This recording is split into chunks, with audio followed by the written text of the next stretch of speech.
All right, welcome back. It is the Vegas Take, Sharp and Shapiro. So glad you could join us on a Wednesday. And I got to tell you something. I'm really looking forward to an event that's going to be helping veterans. That is this Saturday night. It is going to be at Boulder Station at the Railroad. Great place. I've seen some great concerts, by the way, in there. And I am honored to MC this event that is put on by Veterans in Politics. It's all for charity. It's all helping veterans, especially those that are in this community. I'm really looking forward to it. It's really great. It's an event they put on once every 2 years. It's affordable, and Andre Agassi is involved with this, as many others, very prominent people. There's going to be some special people that are going to be speaking, including my friend, former Miss Nevada, will be there. Lisa, she's going to be joining us, and many others as well. So it's a great event, and the guys that are putting it on from Veterans in Politics, Steve Sanson and Robert Madoff, joining us in studio right now. Gentlemen, thank you so much for being here. Thanks for having us, Brian. I appreciate it. So we're going to get to this event in a little bit, but I want to talk to you about something that I wanted to save this topic for you guys. What better person to talk to than veterans that do so much for others? And that is the halftime show. But we'll get to the halftime show, but I wanted to talk to you about the National Anthem a little bit. We all know that the taking of the knee, Colin Kaepernick for years. I've never been a Colin Kaepernick guy. I don't like the way he's handled that situation. But now we have two very prominent people, certainly in the African-American community, and people that are renowned worldwide. That would be Jay-Z and Beyonce. Jay-Z actually works for the NFL now, okay? During the actual National Anthem, he was seen sitting down, not taking a knee, actually sitting in his chair next to Jay-Z. So let me start with you, Steve, because I find this to be troubling. What do you make of this? Well, thank you for having us, Brian. Sure. We really appreciate Absolutely. it. Let me back up. I'm a Jamaican born, and I came to this country and the right way, got my citizenship. Sure. And I feel that I need to give back to a country that has given me so much. So I joined the Marine Corps. And I seen how our military defends this country. The national anthem is our nation's song. Why would anybody want to disrespect our country by taking a knee and sitting down? When I hear the national anthem and I see American flag, I'm at attention saluting. That's how I respect it. Why would anybody want to do that? Especially these two individuals that have making millions and millions of dollars off of American citizens, and have homes and have property in this country that's free. I mean, I've been to a lot of countries all across the world, and the United States is foremost the best country as far as freedom, as far as being an entrepreneur, as far as making money, as far as the will just to choose, just to pick, and you have people that just disrespect it like that. It's disgusting, and it should. I think that the military probably should ban them until they get in their right mind and figure out that they need to stand up at attention when the national anthem is playing. There have been a few times in my life, I'll be honest, where I was standing up and I forgot to take my hat off, and not because I was disrespecting anybody. I just forgot. I just forgot to take it off. Don't do that again, Brian. And I told myself I'm never going to forget to do that again. I don't agree with people taking a knee. I think there are other platforms to be able to talk about what is a worthy cause. I do think that the relationship between law enforcement and minorities could certainly be a lot better. There's no question about that. But I think that the national anthem is the wrong platform to do it in. That's my personal opinion. And when your employer tells you got to knock it off, then guess what? You got to knock it off. I think Colin Kaepernick took a knee. I want to say for the right reasons, but now I'm thinking it was for the wrong reasons. He knew that his career was ending. This is my personal opinion. And I also believe that he has made more money off the field than on the field. Exactly. And I have a problem with that. The fact that Jay-Z works for the NFL, and by the way, his excuse was he was working. You're telling me whatever you were doing, it couldn't wait 1 or 2 minutes and you couldn't stand up? I mean, you want to talk about no class. And Beyonce was right there sitting next to him. She should have stood up. Was she working too? Give me a freaking break. I just think it's a disgrace. And these are the same people, when they have concerts, who do they call? Police. Exactly. To do what? Protect them. Protection, right. There's a lot of police officers out there that are no good.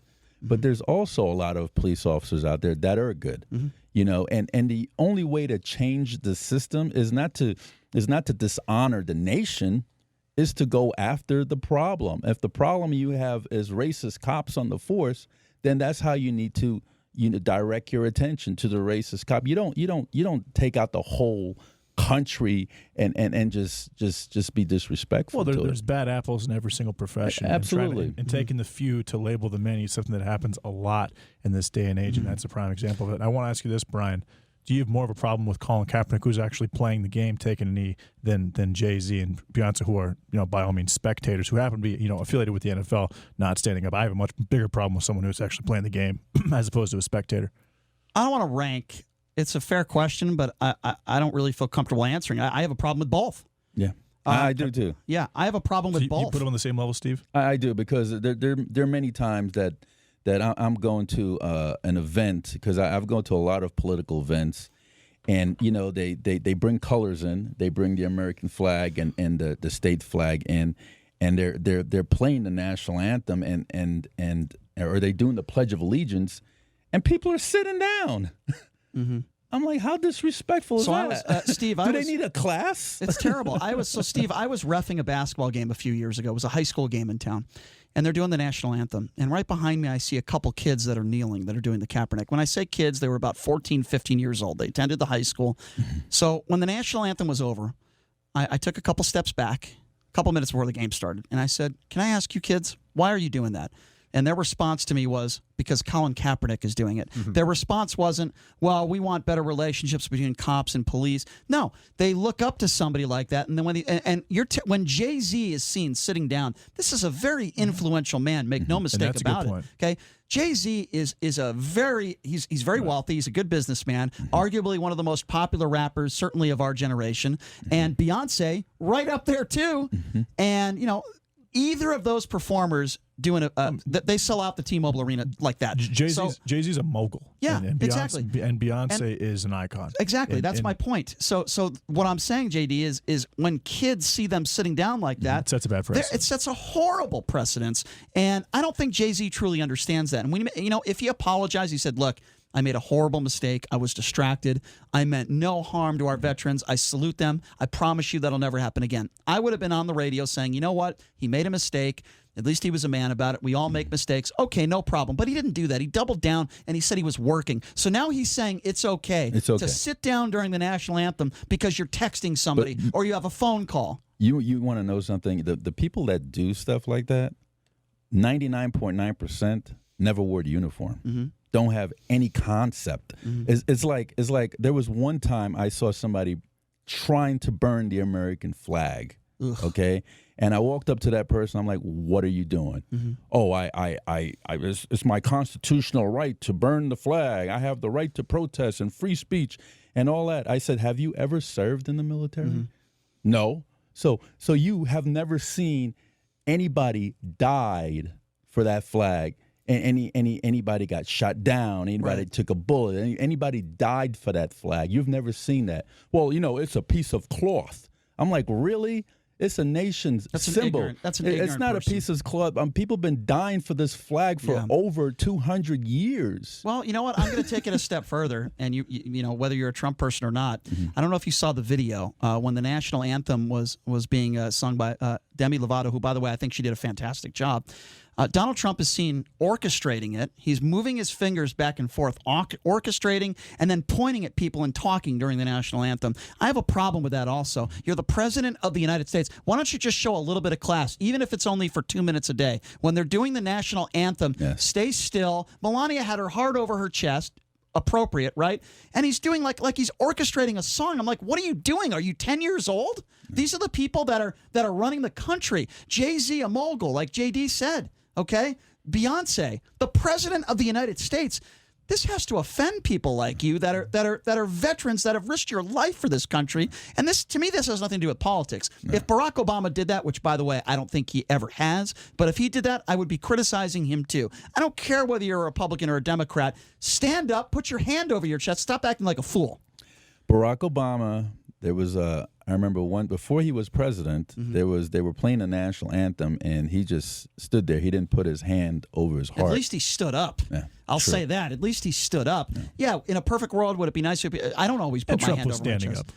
Yeah, he was standing up, orchestrating it like it was a Jay-Z song. You said he was talking in the middle of it? Yes, he was talking. He was pointing at other tables. There's a video of it. You saw it. They've showed it on TMZ. I haven't. He's orchestrating it. The orchestrating to me doesn't really bother me, but the You're talk, hold on a second. the talking in the middle of the national anthem to me is a little troublesome. Hold on, JD. You know I'm going to pull back on That's you. On fine. this. You You're okay. You're more than welcome to, Brian. So are you, Steve. The president of the United States during the national anthem, orchestrating it like it was a symphony. You don't think that's disrespectful? I think it's much more disrespectful to be talking than doing that. Okay, I agree with you, but that wasn't my question. You don't think it's disrespectful for the president of the United States to be orchestrating a song, something that an 8-year-old would do? With all fairness, the only thing you're supposed to do when the national anthem is playing is to shut up Exactly. and stand at attention. Exactly. That's the only thing you're supposed to do. And I have the worst ADD in the world, and I can promise you I don't talk during the national anthem. It doesn't matter what political party think we you all- are. I The only think thing, we stand all up agree. at attention and be quiet. That's it. We all agree on that, You know. and I think it's about respecting the flag, but it's also to me it's more than just respecting the flag. To me, it's showing respect and being thankful For this great nation. for this great nation and people like yourselves and what you guys do at Veterans in Politics, to all the veterans out Thank there you. across the world who risk their lives.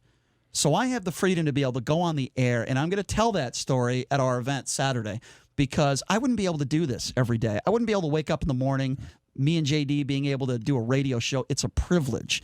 And we say a lot of crazy things on this show. We get a lot of crazy phone calls, but I enjoy it. I enjoy what I do. And I enjoy what I do because of people like you that risk your life for the freedom for me to be able to do that. And I think too many Americans forget that. The president forgets it, and many others. But one thing we need to take in mind is that I remember when Senator Pence, then Senator Pence, and Donald Trump was running for president, and it was up in Henderson, the pavilion. Yep. And I approached Senator Pence and I said, hey, what is a Pence-Trump administration going to do for our men and women that are incarcerated in state and federal prisons? Right. Instead of incarcerating them, we need to treat them. You don't train them for combat and train them to go kill the enemy and then bring them back into society and expect them to be all right in the head. Expect normalcy. A police officer shoots his weapon. He gets 6 months paid administrative leave. A combat veteran shoots his weapon, kills the enemy. He's in the fight the next day. He's in the fight the next day. He's in the fight the next day. So why does a cop get 6 months paid administrative leave for just discharging their weapon, not even hitting anything? Right. But a combat veteran, and then he goes to, and then if he does hit something and injured somebody, a police officer, they get all kinds of psychiatric evaluation to go back on the force. But a combat veteran, day in, day out of the fight for 6-7 months, 2 tours, 3 tours, 4 tours, 5 tours, and you expect them to come back to normalcy? It's not and possible. An example of that would be American Sniper. Right, and don't end up in the judicial system for something? It's not possible. It's not possible. You're absolutely It's right. certainly unreasonable. Yeah, well, obviously, I wanted you guys in studio to talk about these issues, yourself and Robert, but I also want to talk about this great Sure. event that's coming up on Saturday that I am honored to be able to MC and be a part And of. thank you for doing it. Absolutely. It is my pleasure. It truly is an honor to do it. And I want to bring Robert into this equation as well. There's going to be other people. I know you've reached out to other people. There's other people that are involved in this thing, so I'm excited to hear about that. Absolutely. Yeah, prior to my talking about that, Yep. I just want to qualify something. I was never in the military. I'm a strong believer in the military and our police. And what Colin Kaepernick did was absolutely 100% wrong. He was going to be out of the NFL eventually in the next year or two. He had one good season. Yeah, why didn't he do it when he was a Super Bowl quarterback? Absolutely. I agree with that 100%. Very convenient timing. Yes. Getting to the event itself, it's the Gala Ball that's going to be held at the Boulder Station Casino beginning at 5:00. We have Mayor John Lee, who will be the keynote speaker, and Lisa Sutton. Yep, she's Lisa a former Song Sutton. Right. She's former Miss Nevada, and now she's actually running for office as a Republican. That is fantastic. Yep, it's awesome.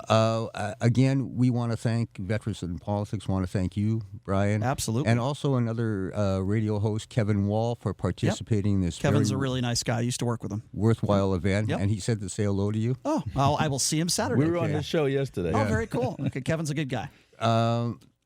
I also like to thank a number of people, Michael Gahn and Andre Agassi to begin with. They allowed us to have military vets sponsored to this worthwhile event. So there's going to be a lot of military people there. Yes. That's Yes, there fantastic. is. That's great. And by the way, the first gentleman you mentioned, owner of the South Point, he does a lot of great things Yes, he does. in this city. He really does. And so does Andre Agassi. Those are two heroes as far as I'm concerned because, yes, they're wealthy people. They're very successful people, but they've given back. And that's very important. Absolutely. That's very important. Yeah. And that also I like to thank two florists, Flowers by Michelle and Tiger Lily Floral. They're contributing our floral arrangements and the roses. And basically, there's a group out there, a business called Memories You Can Hold. It's amazing what the technology they can do to put an imprint, a picture of your loved 3D. one, onto a statuette. I'm not really that familiar with it. That's but, cool. Anyway, there are some people here that in Las Vegas that when I initially was asked to be the chairperson for the gala event, I was honored. And naturally, we needed some radio people and TV people. I contacted three people, the three top hosts in the city. You yourself, Brian, JD, you're going to be there JD. too, right? I will be there. With your Okay. wife? I hope so. and Kevin Wall and Steve Sanchez. Fortunately, we had two of the three gentlemen actually do something, participating in the event. Mr. Sanchez, through a series of emails that I had communication with his producer, I believe his name's Nate, they said, absolutely, 1,000%, we'll have you on the air, we'll get really fully involved. Well, thank God I'm not holding my breath because I would have died. There was nothing done by Mr. Sanchez, and he talks a good game about being a military supporter and everything else. Well, obviously he's not, because I contacted him the same time that I contacted Mr. Brian Shapiro and Kevin Wall a couple months ago, and we communicated back and forth all the time with emails, but nothing, zero. Well, So- here's what I'll say to that. I can only Please. control what I do. Absolutely. I have a personal friendship with Kevin Wall. I Right. believe he's a good guy. I used to work with him. But I only speak for myself. And Correct. here's what I'll tell you. And I am no hero. I never served this country. I'm not a hero like you, Steve. Thank you. But the first time I got that email from you, Steve, I read the first sentence and when the word veterans came in there.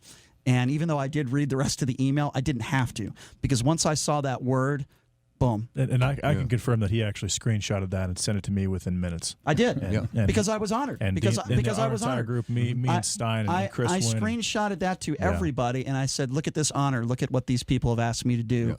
I really did do that. JD's right, and because when it's about our veterans, first of all, there's no excuse to at least not respond to somebody. It could be one of my ex-girlfriends that I haven't talked to in 20 years, and I will still respond to her. Are you that old, Brian?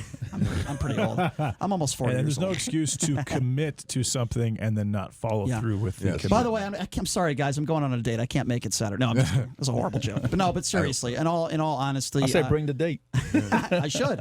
Well, I'm bringing Lisa. No, I'm just kidding. I There wish. you go. But no, in all seriousness, I know that there are some organizations, professional teams and organizations that have been involved, and then there are some that have not been as much involved as you would have liked. I'm really sorry to hear that. I'm sad to hear that.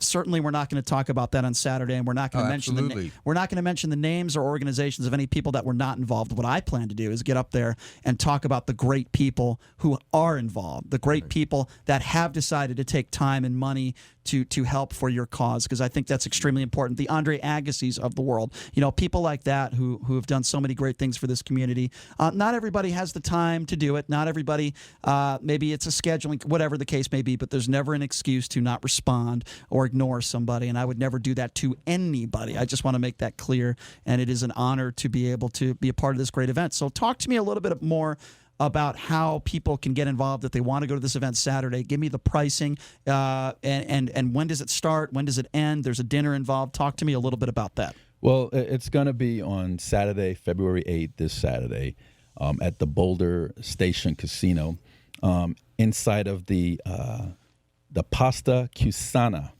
restaurant. It was moved from the Railhead to the Pasta Cusana restaurant. Yep. From 5 to 6 is cocktail hour. From 6 to 8 is going to be dinner. And during that time, there are going to be yourself, Master of Ceremonies. Mm-hmm. There's going to be invocation by Dave Jockman, who's with the Marine Corps League. There's going to be the color guards by the Clark High School ROTC program. Oh, cool. There's going to be the National Anthem sung by a brilliant opera voice. His name is Jesse Law. There's going to be the guest speaker, Lisa Sutton. There's going to be the keynote speaker, Mayor of North Las Vegas, John Lee. There's going to be the awards presentator. That's going to be Kevin Wall. Mm-hmm. And he's going to present a series of 3 different awards. You're not giving an award to Rush Limbaugh, are you? No, I'm not. Okay, I'm happy to hear. Go ahead. I'm sorry. It was a horrible joke. Go ahead. No. Is he invited? I don't think so. I didn't see him on the attendance roster. But I didn't contact him. But you know, there are more people that sponsored the event that could not be there. Sure. You have Las Vegas Justice of the Peace Amy Cellini. You have former Las Vegas Municipal Court Judge Heidi Omasi. You have Clark County District Court Judge William Kephart. And they all have sponsored this. They all have that's sponsored. Great. In fact, Judge Kephart is going to be in attendance, and he sponsored a table. Oh, that's fantastic. That's so great. you have other judges like Tim Williams, Clark County District Court Judge. Mm-hmm. So there's several candidates that are running for the office of judge that's going to be there. There's a state senator going to be there, James Arnshaw. I mean, so there's a lot of folks that are going to be there. A lot of veterans are going to be there. It's $125 a person, $250 for a couple. A table, seat 8 is $1,000. Gotcha. And we have raised enough money, so we've opened it up to offer veterans free and their spouse if they like to attend. That's great. And veterans, if you hearing me and you served in any one of our 5 branches. We have a lot of veterans that call into this show on a daily basis. And I do say 5 branches. You got Marine, Army, Navy, Air Force, and Coast Guard. Anyways, and they probably gonna be there's gonna be a Space Force. Six, but they're not fully functioned yet with the Space Force. Mm-hmm. But any of you veterans out there or a veteran out there, have them submit their DD-214, not a fake DD-214, because I've caught 2 fake DD-214s already. Mm-hmm. A legitimate DD-214. What exactly is a DD-214? They're separation papers from the military. Okay. Gotcha. Or their veterans ID, and if they was to send it to this email address, VIPIpresident@cs.com, VIPIpresident@cs.com, I would make sure that they're on the attendance list. And don't say you're going to come, folks, and not show up because it was a free meal. Yes. So 2 questions I could give it to somebody else. Exactly. What's the total capacity of the room, and what are you serving for dinner? That's what's on JD's. Well, I know there's going to be a steak and a fish dish. Ooh, I believe. You can't go wrong with that. I think that might be a chicken dish. I'm not positively certain because I haven't looked at the menu in a while. I think there is going to be a chicken dish. Yes. Good. Healthy. So, I like it. Healthy is the best way. I need it. You look at my tummy; it's getting large. It's supposed to be a 5-course meal like that I do know. That's dessert awesome. and all that stuff. Well, gentlemen, let me just say this again because we only got about a minute here left to go. I'm honored and privileged to be able to be at your event Saturday. I know it's going to be a lot of fun and it's going to be a great night. I know JD is going to be there as well. I believe our producer Stein is going to be showing up to this event as well. So we all want to be there and support what you guys do. You guys do some great things. Well, let me tell you how they could get their tickets. Yes, they go to veteransinpolitics.org and hit the donation button, or they could go to Eventbrite and put Veterans in Politics Valentine's Day Ball and Gala, or they could go to Facebook and do the same thing. Awesome. And also, if there's anybody out there that would like to sponsor a military vet, you can call me at 702-449-1554. We would appreciate it, and so much more the vets would appreciate it. And also, if you've reached out to anybody and they haven't gotten back to you, hopefully they will do so and do their due diligence. We appreciate both of you coming in studio. Thank you, Thank guys. you so much. Can't wait. Guys. Thanks a Can't lot, wait for guys. Saturday night. We'll see you Saturday we are night. we will take a 21-hour break. See you bright and early tomorrow, folks. Have a great day. Beautiful.